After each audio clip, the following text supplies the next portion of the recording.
Today I'm going to teach you how to multiply 4-digit numbers by 1-digit numbers with regroupings. Don't you worry, it is easy once you understand the steps. When we multiply a large number by a 1-digit number, we always start from the ones place. If the product is more than 9, we regroup or carry the extra value to the next place. We do this 1 digit at a time until we finish the whole number. Now let's try an example. We will multiply 4,872 times 6.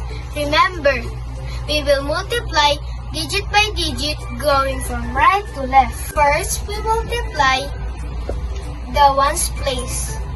2 times 6 equals 12. Write 2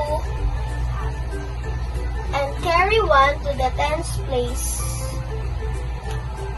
Next, the tens place.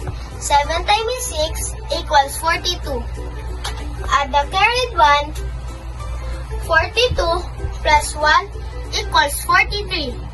Write 3 and carry 4 to the hundreds place. Now, for the hundreds place, 8 times 6 equals 48. Add the carried 4 in 48 plus 4 equals 52. Write 2 and carry 5 to the thousands place. Lastly, the thousands place. 4 times 6 equals 24. Add the carried 5, 24 plus 5 equals 29. Write 29 as the last part of the answer.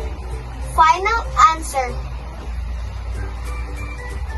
4,872 times 6 equals 29,232.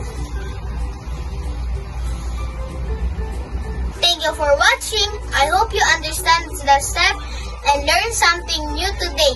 See you next time!